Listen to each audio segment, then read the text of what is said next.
রূপা সূর্যকে চরম অপমান করে বাড়ি থেকে বের করে দিল।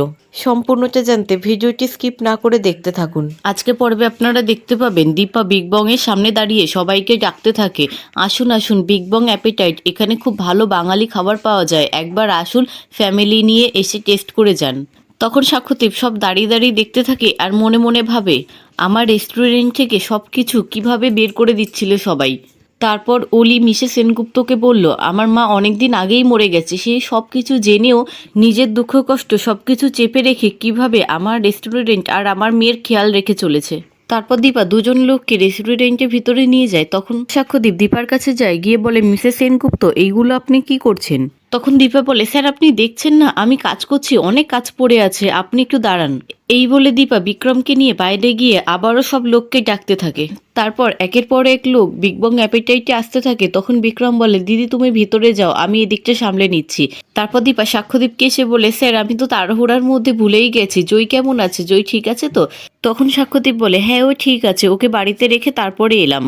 তখন দীপা বলে, থ্যাংক ইউ স্যার। তখন সাক্ষ্যদীপ বলে, থ্যাংক ইউ আপনি বলছেন কেন, থ্যাংক ইউ তো আমার বলার কথা। তখন দীপা বলে, এটা আমাকে সামলে নেওয়ার জন্য, আপনি যেভাবে আমাকে সামলে নিলেন। জানি ধন্যবাদটা খুব ছোট শব্দ, তাও আপনাকে বললাম, ঠিক আছে এবার আমি আসি, আমার অনেক কাজ পড়ে আছে। এই বলে দীপা চলে যায়। অন্যদিকে রেস্টুরেন্টে সমস্ত গেস্ট এসে খেয়ে চলে যায়। তারপর বিক্রম আর নন্দা বলে, এই কুকিং কম্পিটিশনটা অনেক টাফ হবে তাই না, এখানে অনেকে পার্টিসিপেট করবে। তখন দীপা বলে, সেসব জানি না, কিন্তু আমি জানি আমাকে যে করেই হোক জিততেই হবে, কারণ এটা আমার অনেক সমস্যা সমাধানের চাবিকাঠি। তখন বিক্রম বলে, দেখো দিদি এই কম্পিটিশনটা তুমিই জিতবে, আমার মন বলছে এই কম্পিটিশনটা তুমিই জিতবে। তখন দীপা বলে, হ্যাঁ এই কম্পিটিশনে প্রাইজ মানিটা আমার খুব প্রয়োজন, আমি চাই জয় চোখে দেখতে পাক, আর সেটাই হবে আমার জীবনের সার্থকতা। আমি চাই এই বিগ বংকে দাঁড় করাতে, এই বিগ বংকে অনেক উঁচু জায়গায় দাঁড় করাতে, এটাই আমার স্বপ্ন, আমাদের সবার স্বপ্ন। তারপর দীপা অলির কথা ভাবে আর বলে, আমি আর অলিকে নিয়ে ভাববো না, ওর কাছে যাব না, ওর কাছে গেলেই ও কষ্ট পায়, তাই আমি ওর কথা না ভেবে সামনের দিকে এগিয়ে যাব। তখন সাক্ষ্যদীপ দীপাকে বলে, মিসেস সেনগুপ্ত আপনাকে একটা কথা জিজ্ঞাসা করব? তখন দীপা বলে, হ্যাঁ বলুন না। তখন সাক্ষ্যদীপ বলে, এই রূপাটাকে? তখন দীপা রূপার ছোটবেলার কথাগুলো ভাবতে থাকে। অন্যদিকে জুই ঘরে বসে বসে ভাবতে থাকে, অলি ওর বাবাকে বলেছিল, বাবা তুমি আমাকে আবার সোনা বলে ডাকলে। তখন সূর্য বলে, আমি তো আবার তোমাকে অলি বললাম। তখন জুই মনে মনে বলে, অলিই তাহলে সোনা, অলিই তাহলে হিংসুকুটি, যার জন্য আমি আমার সবকিছু হারিয়েছিলাম।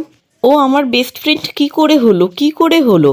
আর ও যে বলেছিল মা নাকি মরে গেছে, মা যদি মরেই যাবে তাহলে ও বলল যে ওকে মারতে চেয়েছিল, সেটাকে ও কাকে মা বলে ডাকছে? তারপর জয় সূর্যর বলা কথাগুলো ভাবতে থাকে আর নিজে নিজে বলতে থাকে, আমার সব কিছু গুলিয়ে যাচ্ছে, সব কিছু গুলিয়ে যাচ্ছে, আমি আর বাবা আর সোনার সামনে দাঁড়াতে চাই না, ওদের মুখোমুখি আমি আর হতে চাই না। কিন্তু তাহলে আমি জানবো কি করে ওকে যে মারতে চেয়েছিল সে কে? তখনই জয়ের ঘরে কলিং বেল বাজে আর সাক্ষ্যদীপের মা গিয়ে দরজা খুলে দেখে সেখানে সূর্য এসেছে। তখন সাক্ষ্যদীপের মা বলে, আপনি কে? তখন সূর্য বলে, আমি অলির বাবা ডক্টর সূর্য সেনগুপ্ত। অন্যদিকে দীপা সাক্ষ্যদীপকে বলে, আপনি এই কথাটা কোথা থেকে শুনলেন? তখন সাক্ষ্যদীপ বলে, আমি ডক্টর সূর্য সেনগুপ্তর মুখে এই রূপা নামটা শুনেছি। তখন দীপা বলে, আমি তো আমার জীবনের কাহিনী আপনাকে বলেছি, আপনি বারবার আমাকে জিজ্ঞাসা করবেন না, আমি বলতে পারবো না। এই নামটা আমাকে ক্ষত বিক্ষত করে, আমাকে মনে করিয়ে দেয় আমি মা হিসেবে কতটা ফেলিওর, মা হিসেবে কতটা আমি অযোগ্য। তাই আমি সবকিছু থেকে পালিয়ে পালিয়ে বেড়াই, সবকিছু থেকে দূরে পালাই। রূপা সোনার যমজ বোন, আমার হারিয়ে যাওয়া আর এক মেয়ে। তখন সাক্ষ্যদীপ বলে, যার কথা আপনি আমাকে বলেছিলেন? তখন দীপা বলে, হ্যাঁ, ওর বাবা ওকে বাঁচাতে পারেনি, আর ওর বোন ওর মৃত্যুর কারণটা নিজের কাঁধে নিয়ে নিয়েছে, আর আমি ওকে দায়ী করতে পারি ভেবে ও আমাকে দূরে ঠেলে দিয়েছে। তখন সাক্ষ্যদীপ নিজে নিজে বলতে থাকে, চিরতরে হারিয়ে যাওয়া মেয়ে, ওর বাবা ওকে বাঁচাতে পারেনি, তাহলে সে নিশ্চয়ই জয়ী হবে না। কিন্তু সূর্য সেনগুপ্ত জয়ীকে দেখে রূপা কেন বলল তাহলে? তখন দীপা বলে, ওই বয়সী কোনো মেয়ে দেখলে আমার ওর কথা মনে পড়ে, এমনকি আপনার মেয়েকে দেখেও আমার ওর কথা মনে হয়েছিল। তখন সাক্ষ্যদীপ মনে মনে বলে, তাহলে কি এই কারণেই ডক্টর সূর্য সেনগুপ্ত জয়ীকে দেখে রূপা বলেছিল, সন্তান মারা গেলে ওর বয়সী কোনো সন্তানকে দেখলে তাদের সন্তানের কথা মনে পড়ে? কিন্তু জয়ীর কি পাস্ট, ওর মা বাবা কে, ওর মা বাবা কোথায় আছে? জয়ী তো এই নিয়ে আমাকে কোনোদিনও কোনো কথা বলেনি, তাহলে এর মধ্যে কি কোনো যোগসূত্র রয়েছে? অন্যদিকে সাক্ষ্যদীপের মা সূর্যকে বলে, আসুন আপনি ভিতরে আসুন। তারপর সূর্য ভিতরে আসে আর জয় বলে, আপনি এখানে কেন এসেছেন, কেন এসেছেন আপনি এখানে বলুন? তখন সূর্য বলে, জয়ী আমি তোমার জন্য কিছু গিফট আর চকলেট এনেছি। তখন জয়ী বলে, কেন, আমি কি 8 বছরের বাচ্চা নাকি, না 5 বছরের বাচ্চা যে আপনি আমার জন্য এইসব এনেছেন? তখন সূর্য রূপার ছোটবেলার কথাগুলো ভাবতে থাকে আর বলে, তোমার এই রাগ করাটা আমার অনেক চেনা, তুমি যেইভাবে আমার সাথে রাগ করে কথা বলছো। তখন জয় বলে, আপনি কেন এসেছেন এখানে? তখন সাক্ষ্যদীপের মা বলে, জয় কি হচ্ছে, তুমি ওনার সাথে এইভাবে কেন কথা বলছো? উনি তো ভালো ভেবেই তোমার কাছে এসেছেন, তোমাকে কি আমরা এই শিক্ষা দিয়েছি? তখন জয় বলে, সরি সই, কিন্তু উনি এখানে কেন এসেছেন আপনি এখানে ডক্টর সেনগুপ্ত? তখন সূর্য বলে, তুমি আমাকে সূর্য সেনগুপ্ত বললে, আমি তো অলির বাবা। তখন জয়ী বলে, তাহলে কি হয়েছে, তাহলে কি আমি আপনাকে বাবা বলে ডাকবো নাকি? আমার পাপা আছে, আমার ঠাকুমাও আছে, আমি আর কারোর সাথে আত্মীয়তা পাতাতে চাই না। তখন সূর্য বলে, তুমি আমার সাথে এইভাবে কেন কথা বলছো, তুমি তো আমাকে চেনেও না। অচেনা কারোর সাথে যেমন আত্মীয়তা পাতানো যায় না, তেমন অচেনা কারোর ওপর এইভাবে রাগ করাও যায় না। তাহলে তুমি আমার ওপরে কেন রাগ করছো, নাকি তুমি আমাকে চেনো? তখন জয়ী ছোটবেলায় বন্যায় ভেসে যাওয়ার কথাগুলো ভাবতে থাকে আর মনে মনে বলে, হ্যাঁ বাবা, আমার তোমার ওপর খুব রাগ, খুব রাগ। তুমি তো আমার হাতটা ছেড়ে দিয়েছিলে আর তোমার সোনা মেয়েকে আঁকড়ে ধরেছিলে। মা আমাদেরকে বাঁচানোর জন্য নিজে মরে গেল, আর তুমি রূপা সমস্ত স্মৃতি মুছে ফেলে সোনার জন্মদিন বড় করে পালন করলে। এতগুলো বছর তো তুমি আমার কোনো খোঁজ নাওনি, তুমি তো জানতে চাওনি যে আমি কেমন আছি, তাহলে এখন কেন এসেছো? তুমি যতই আসো, রূপা তোমাকে আর ধরা দেবে না। অন্যদিকে বিক্রম এসে দীপাকে বলে, দিদি খুব খুশির খবর আছে, আমরা বড় একটা অর্ডার পেয়েছি। তখন দীপা সাক্ষ্যদীপকে বলে, স্যার একটা বড় অর্ডার পেয়েছি, এর থেকে যেই টাকাটা আমরা পাবো সেই টাকা দিয়ে আমরা জয়ের অপারেশন করাবো, আর বাকি টাকাটা দিয়ে আমরা পাওনাদারদের দেনা মেটাবো। তখন সাক্ষ্যদীপ বলে, এইভাবে আর আপনি একা হাতে কত দিক সামলাবেন? তখন দীপা বলে, তাহলে আপনিও আমাদেরকে হেল্প করুন। অন্যদিকে সূর্য বলে, আসলে তোমার মতন আমার আরেকটা মেয়ে ছিল, তোমার মতনই তার রাগ ছিল। তখন জয় বলে, আপনার আরেকটা মেয়ে ছিল, সেসব জেনে আমি কি করব? শুধু শুধু এক্সট্রা ইনফরমেশন আমাকে দেবেন না ডক্টর সেনগুপ্ত, আমার স্ট্রেস হয়। তখন সূর্য বলে, কেন তোমার স্ট্রেস হয় বলো? তখন জয় বলে, আপনার দুঃখ কষ্টের কথা শুনে আমি কি করব? আমি তো আপনার দুঃখ কষ্ট কমাতে পারবো না, তাই শুধু শুধু আপনার দুঃখের কষ্টের ভার আমার ওপর চাপিয়ে দেবেন না। আপনার দুঃখের কষ্টের ভার আমি বয়ে বেড়াবো কেন বলুন? এমনিতে আমার অনেক যন্ত্রণা, দেখুন আমি আমার নিজের দৃষ্টিশক্তি হারিয়েছি, আমার গোটা পৃথিবীটা অন্ধকার হয়ে গেছে, এইসব আপনি বোঝেন না ডক্টর সেনগুপ্ত? তখন সাক্ষ্যদীপের মা বলে, জয়ী তোমার ব্যবহার ঠিক করো, তুমি ওইভাবে কেন কথা বলছো ওনার সাথে? তখন জয়ী বলে, ওনার ভুল ধারণা হয়েছে আমাকে নিয়ে, তাই আমি ওনার ভুল ধারণাটা মিটিয়ে দিচ্ছি। আমি আপনার হারিয়ে যাওয়া মেয়ে নই ডক্টর সেনগুপ্ত, আমাকে আপনার হারিয়ে যাওয়া মেয়ের সাথে গুলিয়ে ফেলবেন না, আমার পাপা আছে সাক্ষ্যদীপ সরকার। তখন সাক্ষ্যদীপের মা মনে মনে বলে, আজকে জয়ের হঠাৎ করে কি হলো? তখন জয়ী বলে, আমার মুড আজকে ভালো নেই, আপনি এখন এখান থেকে আসুন, গিয়ে আপনি অলিকে সামলান, আমার কথা আপনাকে ভাবতে হবে না। তখন সূর্য বলে, সরি জয়ী, আমি আমার দুঃখের বোঝা তোমার উপর চাপিয়ে দিতে আসিনি, আসলে আমি তো একজন বাবা, আমি আমার হারিয়ে যাওয়া মেয়েকে খুঁজছি। তখন সাক্ষ্যদীপের মা বলে, ডক্টর সেনগুপ্ত, আমি জয়ের হয়ে আপনার কাছে ক্ষমা চাইছি, আপনি একটু জল খাবেন? তখন সূর্য বলে, না না, আপনি ক্ষমা চাইবেন কেন?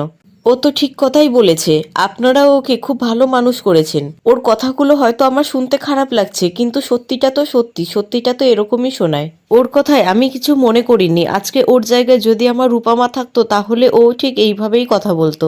জয়ী মা, আই এম সরি, আমি তো তোমার বাবার মতন। তখন জয়ী বলে, না, আমার বাবার মতন কেউ না, হলে বাবা হয়, নয়তো বাবার মতন কেউ হয় না। তখন সূর্য বলে, হ্যাঁ তুমি ঠিক কথাই বলেছো, ঠিক আছে আমি এই গিফটগুলো এখানে রেখে চলে যাচ্ছি। তখন জয়ী বলে, শুনুন, মায়ের মতনও কেউ হয় না, হলে মা হয়, নয়তো কেউ হয় না। তখন সূর্য মনে মনে বলে, ও হঠাৎ করে এই কথাটা কেন বললো, ও কি আমাকে কিছু বোঝাতে চাইলো? তখন জয়ী বলে, সই, উনি চলে গেলে তুমি দরজাটা বন্ধ করে দিও। এই কথা শুনে সূর্য সেখান থেকে চলে যায়। তারপর সাক্ষ্যদীপের মা দরজা বন্ধ করে জয়ীর কাছে এসে বসে আর বলে, জয়ী তুমি ওনাকে কতটা চেনো যে তুমি ওনার সাথে এইভাবে ব্যবহার করলে? তখন জয়ী বলে, আমার ওনাকে একদম ভালো লাগে না, তুমি এই ব্যাপারে কিন্তু পাপাকে কিছু বলো না সই। এই বলে জয়ী সেখান থেকে চলে যায়, আর সাক্ষ্যদীপের মা নিজে নিজে বলতে থাকে, একটাই তো ভয়, জয়ীর একটা পাস্ট আছে, আর সেই পাস্টের পরিপ্রেক্ষিতে যদি জয়ীকে ফেরত চায় তাহলে তো আমার ছেলেটা মরেই যাবে। না না, আমি জয়ের কথাই রাখবো, আমি সাক্ষ্যদীপকে কিছু বলবো না। কিন্তু এই ডক্টর সূর্য সেনগুপ্তটাকে জয়ের সাথে ওনার সম্পর্কটা কি? অন্যদিকে জয়ী ঘরে গিয়ে সূর্যর কথাগুলো ভাবতে থাকে আর বলে, বাবা তুমি আর এসো না, আমি তোমার সাথে আর কোনোদিনও এইভাবে কথা বলতে চাই না, মা ওপর থেকে সবকিছু দেখছে আর কষ্ট পাচ্ছে, আমি কোনোদিনও কোনোভাবেই মাকে কষ্ট দিতে চাই না। রূপা মেনে নিয়েছে, রূপা অনাথ, রূপার মা মরে গেছে, আর তোমার কাছে তো রূপা অনেকদিন আগেই মরে গেছে বাবা। তারপর জয় অলির বলা কথাগুলো ভাবতে থাকে আর নিজে নিজে বলে, আমি তোমাকে আর হিংসুকুটিকে কোনোদিনও ক্ষমা করতে পারবো না বাবা, কোনোদিনও না। অন্যদিকে সূর্য, অলি আর চারু গাড়ি করে যায় আর সূর্য বলে, কি হলো অলি, তুমি এত সিরিয়াস কেন? তখন অলি বলে, তুমি জয়ের সামনে রূপা রূপা কেন করছিলে? তুমি জানো তোমার এই কারণের জন্য জয় কতটা আপসেট হয়ে গেছে? তখন সূর্য বলে, তাহলে তুমি পরে ওর সাথে কথা বলে নিও। তখন অলি বলে, আমিও আপসেট হয়ে গেছি বাবা, তোমার মাথায় পুরনো কথা নয়তো মার কথাই ঘুরছে। তখন চারু বলে, তুমি তোমার বাবার সাথে এইভাবে কথা বলো না। তখন অলি বলে, কেন, আমি ভুলটা কি বললাম? তখন সূর্য বলে, তুমি জানো তোমার মা কি বলেছে? তোমার মা বলেছে আমি যেন তোমাকে নিয়ে সবসময় ভালো থাকি, এমনকি চারুকেও এই কথাটা বলেছে। তখন অলি বলে, তাহলে উনি এখানে কেন এসেছেন? তখন সূর্য বলে, আগে তুমি তোমার মাকে নিয়ে ভাবাটা বন্ধ করো। তুমি জানো তোমার মা আমাদের ভালো থাকার জন্য সারা জীবন স্যাক্রিফাইস করে চলেছে। তখন অলি বলে, তাহলে আমাদের আশেপাশে ঘুরঘুর কেন করে? এখান থেকে তো চলে গেলেই পারে। তারপর সূর্য সিগনালে গাড়ি দাঁড় করায় আর অলি দেখে সেখানে দীপা গাড়ির মধ্যে মাল তুলছে আর বলে, ওই তো মা, দেখো মায়ের অবস্থাটা কি। তখন সূর্য দেখে দীপা গাড়িতে মাল তুলতে গিয়ে পড়ে যায় আর সাক্ষ্যদীপ দীপাকে ধরে নেয়।